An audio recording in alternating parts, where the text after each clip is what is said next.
Welcome to Tireless, hosted by Tim Taylor, a podcast developed for the community. Which community? All of them. The purpose of Tireless is to share stories, experiences, knowledge, information, to bring people of all walks of life together. Welcome to Being Tireless. Good morning, everybody, and welcome to the latest and greatest edition of Tireless.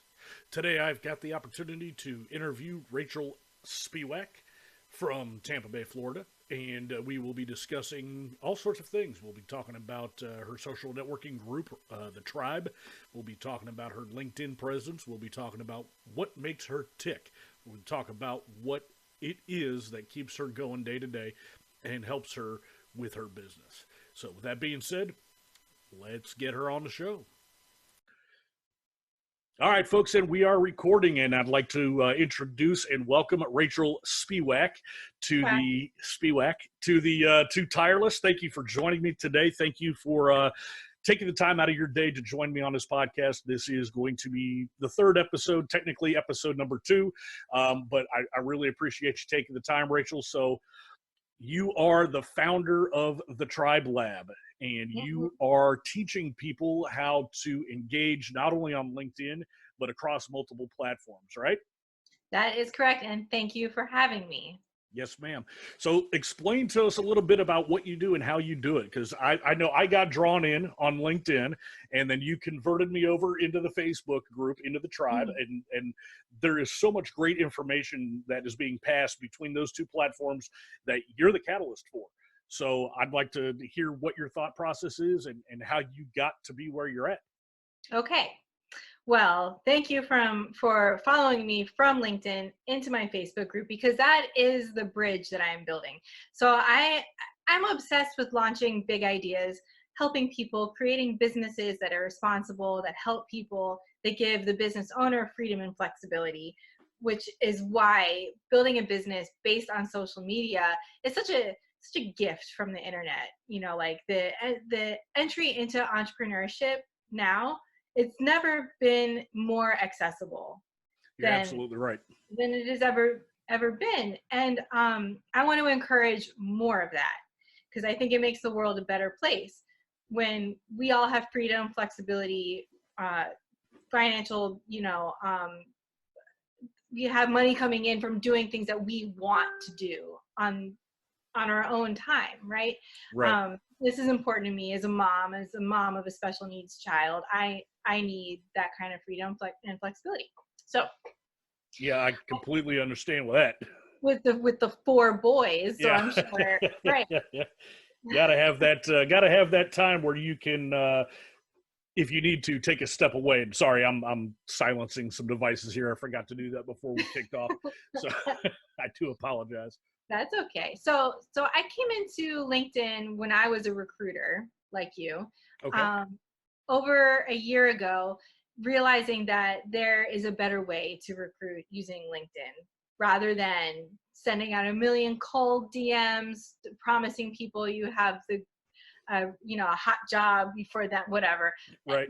You can, establish yourself in the market, position yourself, be a lighthouse, draw people to you, and then make your placements. But the thing was, I was not working for myself at the time, and that was something that was really missing from my life. But it gave me the opportunity to figure LinkedIn out while I was doing that particular job.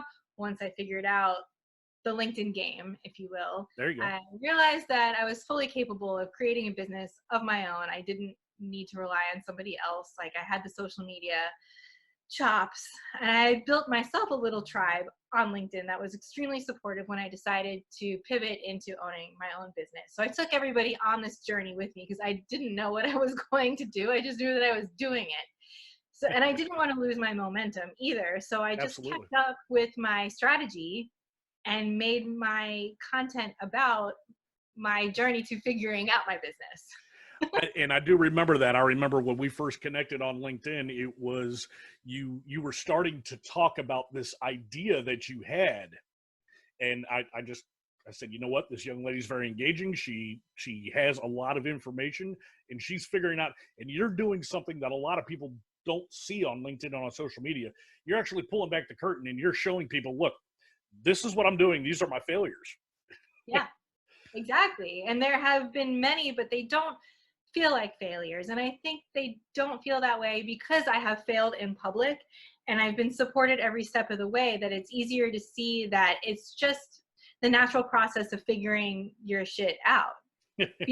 Because when you start a business, it's usually born from some like personal catharsis. Like either you were fired from your job, or you suddenly became a single parent and you couldn't afford childcare, or you went through some terrible illness, or there's trauma with somebody in your life. So there's usually, not all the time, but most of the time, some kind of like personal, like deep-seated cathartic thing that is happening here.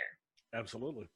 But when you take it to market, you are in the business of creating catharsis for somebody else. So you have to sort of morph your idea into the thing that's going to deliver that for your ideal tribe member, your ideal client. So there's a little bit of having to let go of the ego thing, right? Like my business is this and I'm doing this. And, well, okay, yeah, but you're going to have to put it in wrapping paper that some clients are going to want to open. There you go. So I went through this process publicly on LinkedIn and thought at first, I'm going to help women who struggle with perfectionism, because I have struggled with this. And it was cool for a second. Like I got some bites and I helped people, and I had little like 1 hour, $99 sessions and helped people. But the problem was, and this is the problem I see with like mindset coaching, is that you have to deliver some kind of tangible, possibly quantifiable, if you can, results. Like you can help people feel better, but what people are trying to buy is, you know, a better LinkedIn presence, more warm inbound leads. They want the keys to the castle. Right. And when you deliver the particular results they want, that's what they want to buy, you give them what they need, which is the mindset shift. So this is the thing you've got to work on when you decide, like, I'm a mindset coach, for example, such as I did, like I kind of, joke about it because this is what I went through. And I sort of want to like, help other people who go down this road to not kind of like fall into the ditch that I had to dig myself out of. So then it turned into helping. I knew I liked helping entrepreneurs, kind of creative style entrepreneurs, but people who help humanity. Like I had it was like a Rubik's Cube of like, I have the pieces and I'm like kind of turning it until the colors all line up. And then finally I landed on, well, here's what happened. I created a Facebook group because I felt like I should have one. Like, coaches like me have Facebook groups. Of course. I will create one. So I did, and it was kind of crap to begin with, and it didn't really serve like a purpose that I could really explain, and it wasn't for a particular kind of person that I could really describe. So it wasn't until I sorted that out that it became something. So it went from being something sort of about helping perfectionist women. And I never could stop men from joining. Like I always felt weird about saying this is for women only, even when my business was about helping women. So that helped me figure out that I should reformulate things a little bit. There you go. I'm very trial and error, like, throw it at the wall, see what sticks kind of person. I've been the same way since I started my little journey on the entrepreneur path as well. And just, if this is working, hey, I'm going to run with that. If this isn't working, I'm not going to run with it. So I made a video on LinkedIn talking about tampons.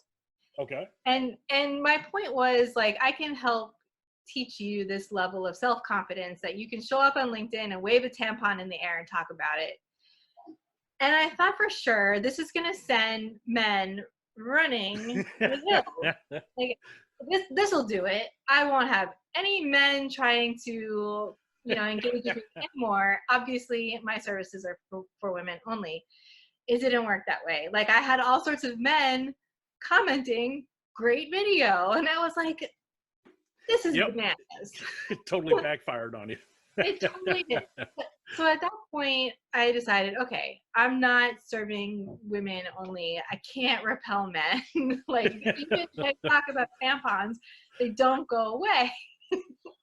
You know what? And speaking from personal experience, my wife's still active duty Navy, but she's looking at retirement here in the next couple of years, and she's going to be wanting to do an entrepreneur type thing on her own. She's looking at somehow getting into real estate and project management, or property management, etc. And I'm a huge supporter of her. So when I see young women like yourself who are doing great things, I'm trying to tag along. So when it's time for her to start her journey, she's kind of got a head start, So when you do those things like, hey, look, it's a tampon, guys like me who are supporting our wives and trying to help them along the path, we're going to watch it. We're going to engage because we want our wives to do what you're doing. So there's a lot of that, I think, is what's happening. That's one of the reasons why I've stuck around even with the tampon waiver. Okay. That, and I have gotten this comment before from other men who follow me because they want something similar for their wife. So that makes a lot of sense. Okay, I can appreciate that. No, it's this is why we're here. We're talking and we're getting some information back and forth to each other, and we're learning from each other. So you mentioned special needs child, and that was one of the things that you became an entrepreneur to help support. So can we talk about that a little bit? Are you comfortable talking? Sure.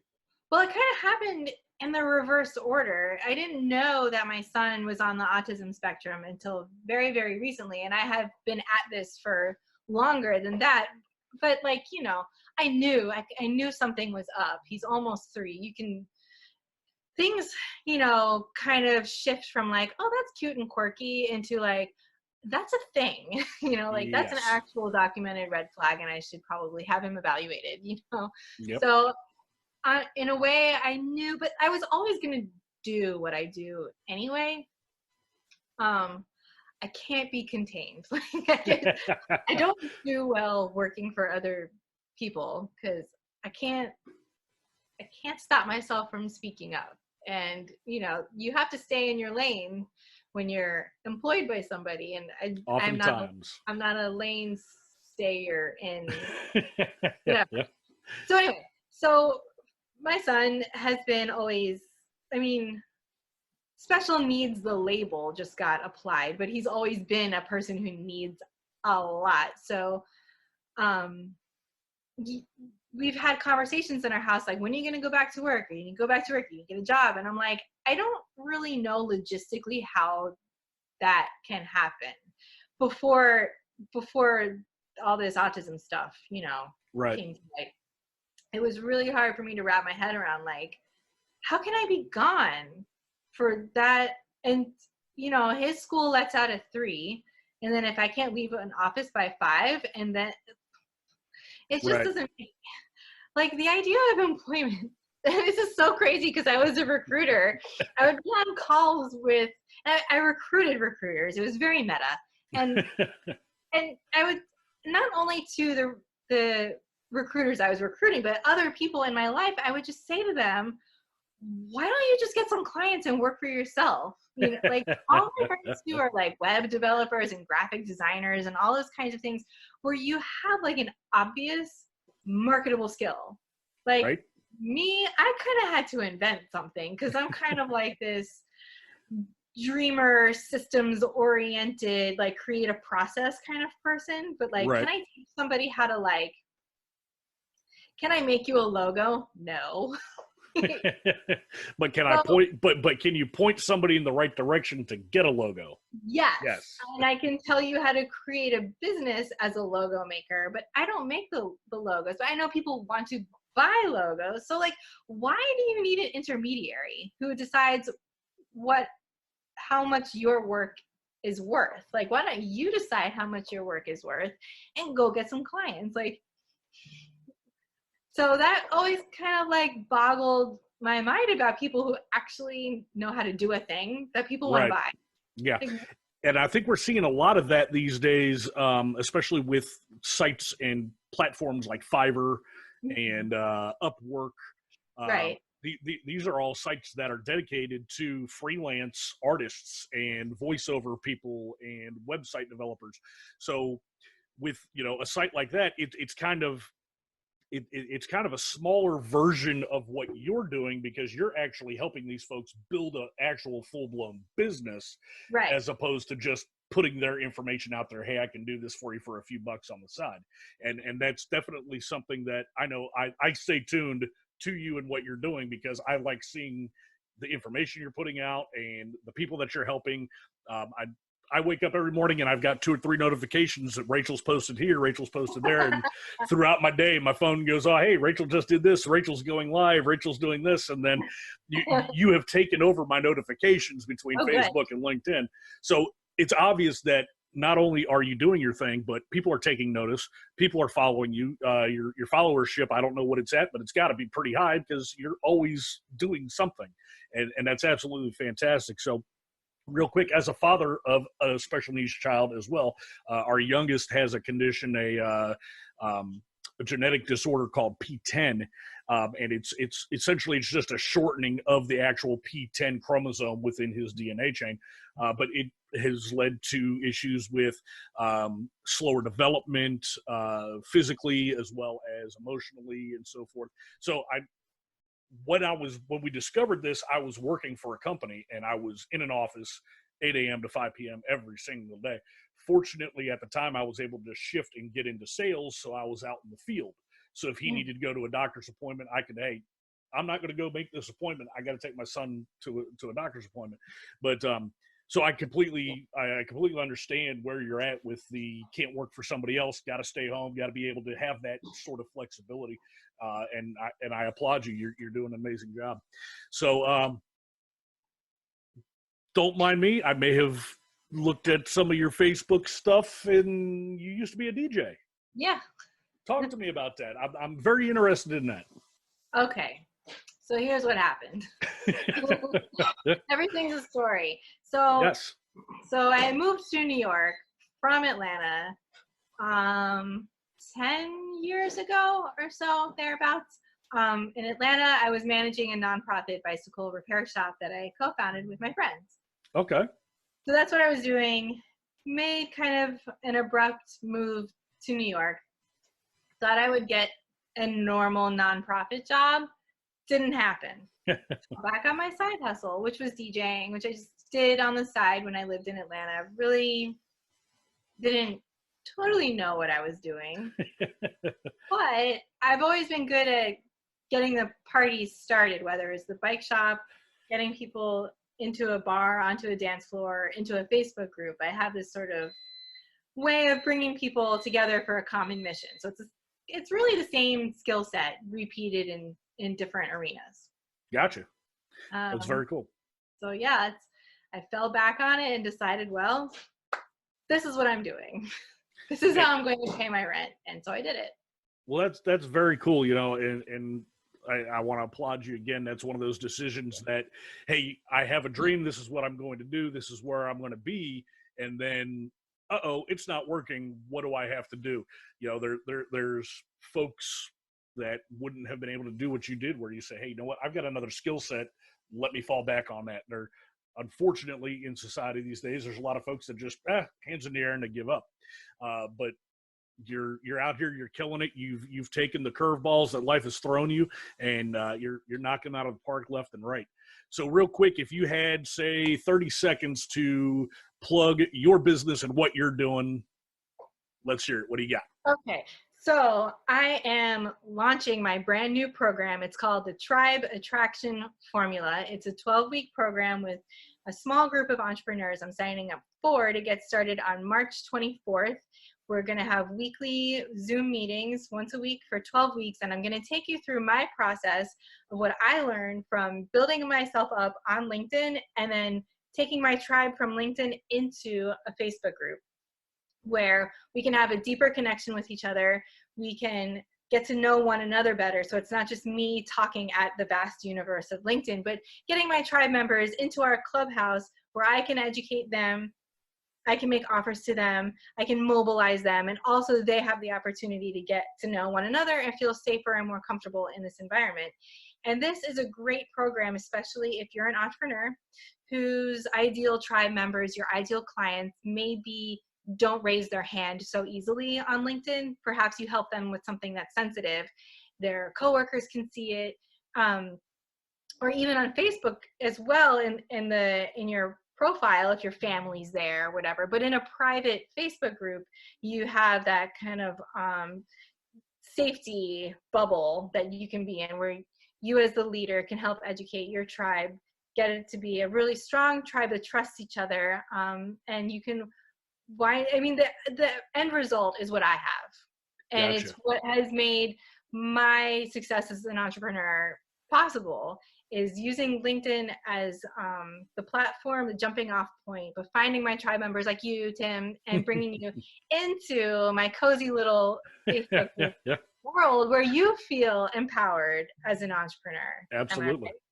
Absolutely. In fact, one of the things that pushed me towards doing this whole setup here was you had a young lady on from England, and she was talking about how to set up a podcast and stuff like that. Yes. See, and this is exactly like the strategy. This is not by accident, right? Like, there you go. To build a stronger tribe. I'm a big fan of Seth Godin, if you're familiar with his work, but he's got a book called Tribes. And one of the points that he makes is that you want to build these bridges within your tribe. So it's not just you communicating in this sort of like, one-way direction. So that's why I have guest experts come into the group to educate everybody else. So it's not just me, because it's not about me. Ultimately, your business is not about you. It's about the tribe that you serve. I love it. That is absolutely fantastic. Thank you so much, Rachael. Rachael Spiewak. I very much appreciate you taking the time out of your day. So I am going to go ahead and say goodbye at this time. So thank you very much. Thanks for having me.